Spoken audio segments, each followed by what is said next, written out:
हमारी आज की एक्सक्लूसिव रिपोर्ट का मोदी मैजिक एट 72।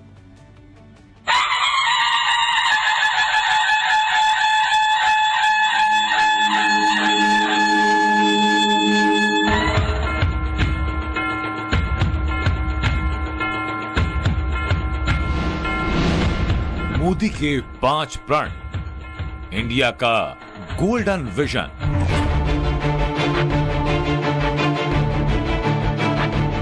पंच प्राण पर अपनी शक्ति को केंद्रित करनी होगी, अपने संकल्पों को केंद्रित करना होगा, अपने सामर्थ्य को केंद्रित करना होगा। प्रधान का ऐलान, 2047 का मास्टर प्लान। पहला प्राण, अब देश बड़े संकल्प लेकर के ही चलेगा। बहुत बड़े संकल्प लेकर के चलना होगा और वो बड़ा संकल्प है विकसित भारत।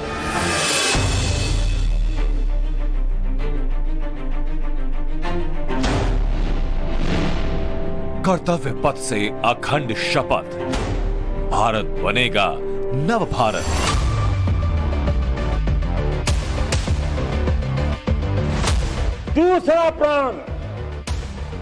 दूसरा प्राण है किसी भी कोने में, हमारे मन के भीतर, हमारे आदतों के भीतर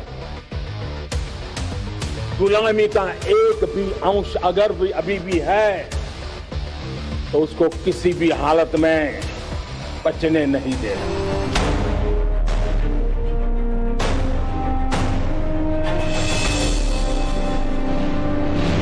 एकता एकजुटता का मंत्र, 2047 तक सपनों का भारत।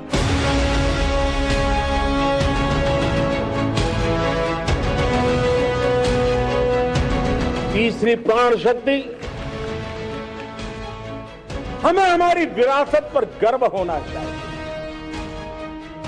हमारी विरासत के प्रति, क्योंकि यही विरासत है जिसने कभी भारत को स्वर्णिम काल दिया था।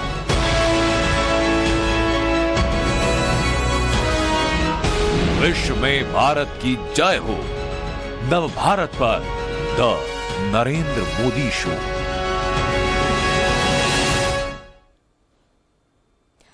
कहते हैं कि कर्तव्य पथ पर चलने वाला इंसान कभी असफल नहीं होता, संकल्प का कोई विकल्प नहीं होता।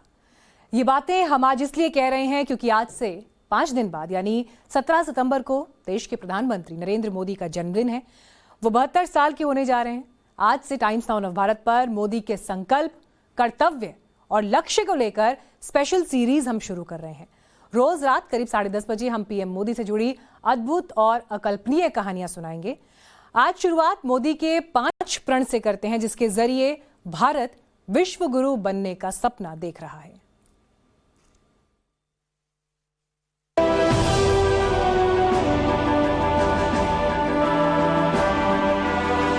देश बड़े संकल्प लेकर के ही चले। पंच प्राण पर अपनी शक्ति को केंद्रित करनी होगी, अपने संकल्पों को केंद्रित करना होगा, अपने सामर्थ्य को केंद्रित करना होगा। 15 अगस्त 2022 को जब देश आजादी की 75वीं वर्षगांठ मना रहा था, तब लाल किले की प्राचीर से प्रधानमंत्री नरेंद्र मोदी ने 2047 के भारत का संकल्प लिया। 100 साल के हिंदुस्तान का सपना देखा।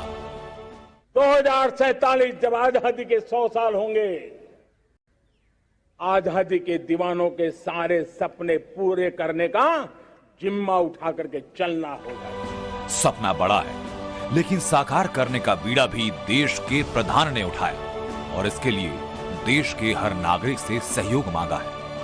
2047 तक भारत को विश्व गुरु बनाने के लिए प्रधानमंत्री नरेंद्र मोदी ने 130 करोड़ देशवासियों को 5 प्रण दिलवाए। पहला प्रण, विकसित भारत।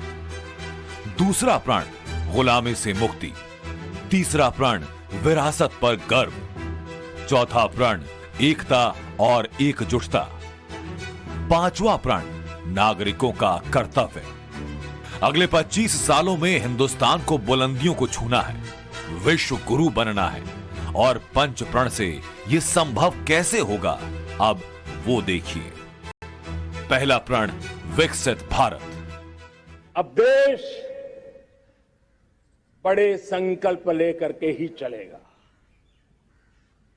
बहुत बड़े संकल्प लेकर के चलना होगा और वो बड़ा संकल्प है विकसित भारत। अब उससे कुछ कम नहीं होना चाहिए। लक्ष्य तय है, यह भी तय है कि इसमें कोई समझौता नहीं होगा, लेकिन हिंदुस्तान विकासशील से विकसित तक का सफर कैसे तय करेगा, ये जान लीजिए। हिंदुस्तान आज विश्व की 5वीं सबसे बड़ी अर्थव्यवस्था है। यह महज इत्तेफाक है कि आजादी का अमृत काल में भारत ने ब्रिटेन को पीछे छोड़ दिया, वही मुल्क जिसने सदियों तक हम पर राज किया। विश्व की 5वीं सबसे बड़ी अर्थव्यवस्था होने के बावजूद हिंदुस्तान की गिनती विकासशील देशों में होती है। अब सवाल ये कि विकासशील से विकसित बनने के मानक क्या हैं? प्रति व्यक्ति आय भारत में $2100, जो वर्ल्ड बैंक के हिसाब से लोअर मिडिल इनकम इकोनॉमी है। अगर भारत को विकसित देशों की सूची में पहुंचना है तो इसे अमेरिका या ब्रिटेन की प्रति व्यक्ति आय तक पहुंचाना होगा, यानी $13,205। मानव विकास सूचकांक यानी ह्यूमन डेवलपमेंट इंडेक्स की बात करें तो हिंदुस्तान 181 देशों की लिस्ट में 131वें नंबर पर आता है। भारत का स्कोर 0.645 है। इस सूची में अमेरिका 17वें स्थान पर आता है, जिसका स्कोर है 0.957। अर्थव्यवस्था के मामले में भारत तेजी से आगे बढ़ रहा है। भारत इस वक्त दुनिया की 5वीं सबसे बड़ी इकोनॉमी है, जिसके 2030 तक तीसरे नंबर पर पहुंचने की संभावनाएं हैं। विकासशील देश से विकसित तक का सफर अभी लंबा है, चैलेंज बड़ा है, लेकिन बीते कुछ सालों में हिंदुस्तान जैसे विकास के पथ पर अग्रसर है, उससे ये लक्ष्य नामुमकिन बिल्कुल नहीं है। तो क्योंकि यहाँ की जो पॉलिसीज है वो प्रो इन्वेस्टमेंट है, यहाँ सबको ग्रोथ दिखती है, यहाँ एक सरकार दिखती है जो बिजनेस फ्रेंडली है, ईज ऑफ डूइंग बिजनेस में हम आगे बढ़ रहे हैं। बहुत से जो सरकारी कंप्लायंस ऐसे थे जिसे हम लाल फीताशाही कहते थे, उनको खत्म किया गया है। तो इसलिए विदेशी कंपनियां यहां आना पसंद कर रही हैं। विकसित भारत के सपने को पूरा करने के लिए प्रधानमंत्री मोदी ने भी बीते 8 सालों में अखंड संकल्प लिए, अभूतपूर्व कदम उठाए। कृषि प्रधान देश में मोदी सरकार ने किसानों के लिए किसान सम्मान निधि की शुरुआत की, जिसके तहत किसानों को सालाना 6,000 रुपए दिए जाते हैं। महिला सशक्तिकरण की दिशा में प्रधानमंत्री मोदी की कैबिनेट ने कई अहम फैसले लिए। पीएम आवास योजना से करीब 2 करोड़ घरों का महिलाओं को स्वामित्व मिला। प्रधानमंत्री आवास योजना के तहत अपना पक्का घर मिलने से देश के गरीबों के जीवन स्तर में व्यापक बदलाव आ रहा है। केंद्र सरकार ने छात्रों के हित में कई बड़े फैसले लिए। इनमें सबसे अहम है नई शिक्षा नीति। देश को 34 साल बाद नई शिक्षा नीति मिली है। इनमें 10+2 के फॉर्मेट को खत्म करते हुए स्कूली पाठ्यक्रम को 5+3+3+4 सिस्टम को लागू किए जाने का प्रावधान है। पीएम मुद्रा लोन के तहत युवाओं को स्टार्टअप शुरू करने के लिए जिला स्तर पर 5 लाख रुपए तक के तत्काल लोन की व्यवस्था है। केंद्र सरकार ने व्यापारी वर्ग के लिए एक देश एक टैक्स सिस्टम लागू किया। देश में 2017 से जीएसटी व्यवस्था लागू है। इसके तहत सभी वस्तुओं का अलग अलग टैक्स नहीं देना होता, बल्कि पूरे देश में एक जैसा टैक्स लगता है। विकसित भारत बनाने के लिए हर वर्ग को विकसित बनाने की जरूरत है और प्रधानमंत्री मोदी ने हर वर्ग का ख्याल रखा। समाज के हर वर्ग को सशक्त करने के लिए कदम उठाए, लेकिन जरूरी ये कि इस रफ्तार को बढ़ाना होगा। लक्ष्य बड़ा है, वक्त कम है, लेकिन जब देश का प्रधान हमेशा नेशन फर्स्ट की बात करता है, हमेशा यही संकल्प लेता हो, तो फिर 25 साल में भारत एक बार फिर सोने की चिड़िया क्यों नहीं बन सकता? भारत के मस्तक पर विश्व गुरु का ताज क्यों नहीं सज सकता?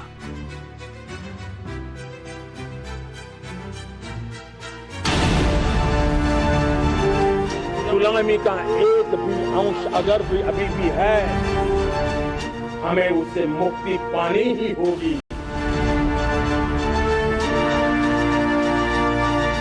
पंच प्रण से विश्व गुरु बनेगा भारत। दूसरा प्रण गुलामी से मुक्ति। गुलामी का एक भी अंश अगर भी अभी भी है, तो उसको किसी भी हालत में बचने नहीं देना। आजादी के अमृत महोत्सव के ऐतिहासिक मौके पर देश के प्रधान का दूसरा प्रण यही था, गुलामी की हर सोच और प्रतीक से मुक्ति। गुलामी की छोटी सी छोटी चीज भी कहीं नजर आती है, हमारे भीतर नजर आती है, हमारे आसपास नजर आती है, हमें उससे मुक्ति पानी ही होगी। प्रधानमंत्री अगर कोई प्रण लेते हैं तो उसे पूरा करके दम लेते हैं। इन तस्वीरों से यह सिद्ध भी होता है। नेवी के प्रतीक क्रॉस ऑफ सेंट जॉर्ज को हटाकर शिवाजी से प्रेरित चिन्ह से रिप्लेस किया। किंग जॉर्ज पंचम की मूर्ति इंडिया गेट से हटाकर नेताजी की मूर्ति स्थापित की। पीएम आवास का नाम रेस कोर्स रोड से बदलकर लोक कल्याण मार्ग रखा। बीटिंग रिट्रीट सेरेमनी से अबाइड विद मी की जगह ए मेरे वतन के लोगों जारी किया। अंडमान निकोबार आइलैंड का नाम बदलकर सुभाष चंद्र बोस पर रखा। आज भारत के आदर्श अपने हैं, आयाम अपने हैं। आज भारत के संकल्प अपने हैं, लक्ष्य अपने हैं। आज हमारे पथ अपने हैं, हमारे प्रतीक अपने हैं। मुझे समझ नहीं आता, ये लोग हमारे घर में घुसे हुए चोर लुटेरे थे। ये उसके बाद अब ये चाहते कि हम यहाँ ये हमारा देश बन जाए। ये उनका देश नहीं है, उनको हमने वहां से बाहर निकाल दिया, वो खत्म हो गया। जो आम मुसलमान है वो हमारे भाई हैं, लेकिन इसका मतलब ये नहीं है कि वो जो लुटेरे आए थे वो हमारे घर पे कब्जा भी कर लें, उसके बाद वो कहेंगे कि हमारे नामों पे रखो सब कुछ। देश के प्रधान ने प्रण लिया तो पूरा करके मानेंगे, लेकिन इस प्रण को लेने के पहले ही गुलामी के प्रतीकों को धीरे धीरे हटाते आए हैं। 2014 के बाद से अंग्रेजों के जमाने के 1500 कानून खत्म किए। 92 साल से चली आ रही परंपरा को खत्म करके रेल बजट को आम बजट से अलग किया। आम बजट फरवरी के आखिरी दिन नहीं, 1 फरवरी को पेश किया जाने लगा। औरंगजेब रोड को एपीजे अब्दुल कलाम रोड किया, डलहौजी रोड को दारा शिकोह रोड किया। नव भारत का नया निर्माण, नव भारत की नई तस्वीर, नव भारत का नया प्रतीक। ये प्रधानमंत्री नरेंद्र मोदी की वो राष्ट्र नीति है जिससे गुलामी के सारे प्रतीक और प्रतिमान खंडित हो रहे हैं। राष्ट्र निर्माण का नया इतिहास लिखा जा रहा है। तीसरा प्रण, विरासत पर गर्व। हमें हमारी विरासत पर गर्व होना चाहिए। हमारी विरासत के प्रति, क्योंकि यही विरासत है जिसने कभी भारत को स्वर्णिम काल दिया था, और यही विरासत है जो समयानुकूल परिवर्तन करने की आदत रखती है।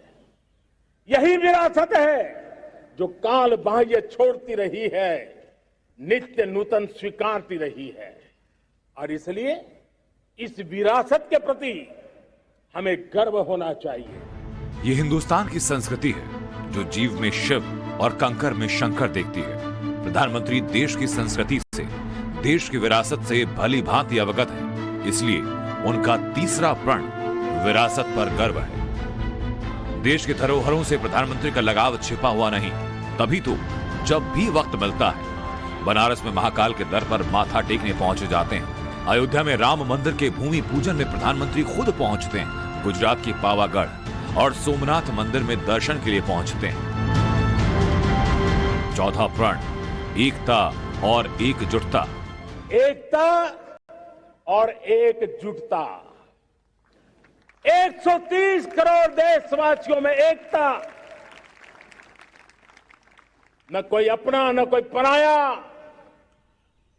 एकता की ताकत एक भारत श्रेष्ठ भारत के सपनों के लिए हमारा चौथा प्राण है। प्रधानमंत्री का चौथा प्रण उनके प्रसिद्ध नारे सबका साथ सबका विकास में भी झलकता है।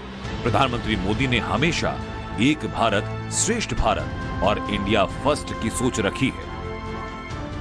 सबका विकास, सबका विश्वास, इसी श्रद्धा के साथ हम सब जुट चुके हैं। लेकिन आज लाल किले की प्राचीर से आह्वान कर रहा हूं, सबका साथ, सबका विकास, सबका विश्वास और अब सबका प्रयास हमारे हर लक्ष्यों की प्राप्ति के लिए बहुत महत्वपूर्ण है। 2047 के समृद्ध भारत का सपना बिना एकता और एकजुटता के पूरा नहीं हो सकता। ये बात प्रधानमंत्री मोदी को ज्ञात है, तभी तो समय समय पर वो इस बात का जिक्र करते आए हैं। राजनीतिक कारणों से संप्रदाय का जहर घोलता चला जा रहा है। आज से नहीं चला जा रहा है, लंबे अरसे से चला जा रहा है, जिसने देश को तबाह करके रखा हुआ है, दिलों को तोड़ने का काम किया है। मैं मुसलमानों को पूछता था कि आपको हिंदुओं को साथ लड़ना है कि गरीबी के खिलाफ लड़ना है, और मैंने कहा आइए, बहुत लड़ लिया, हिंदू मुसलमान एक होकर के हम गरीबी के खिलाफ लड़ाएंगे। प्रधानमंत्री जहां भी जाते हैं भारत की बात करते हैं, भारतीय होने का गर्व भरते हैं। पांचवा प्रण, नागरिकों का कर्तव्य। नागरिकों का कर्तव्य, नागरिकों का कर्तव्य, जिसमें प्रधानमंत्री भी बाहर नहीं होता है, मुख्यमंत्री भी बाहर नहीं होता है, वो भी नागरिक है। नागरिकों का कर्तव्य, ये हमारे आने वाली 25 साल के सपनों को पूरा करने के लिए एक बहुत बड़ी प्राण शक्ति है। देश के प्रधान सेवक के तौर पर प्रधानमंत्री मोदी भारत को ऊंचाइयों तक ले जाने के लिए नीतियां बना सकते हैं, लेकिन जब तक देश का हर एक नागरिक अपने कर्तव्यों का पालन नहीं करेगा, तब तक श्रेष्ठ भारत का सपना अधूरा रह जाएगा। और इसीलिए प्रधानमंत्री लाल किले की प्राचीर से 130 करोड़ हिंदुस्तानियों को उनका कर्तव्य याद दिला रहे हैं।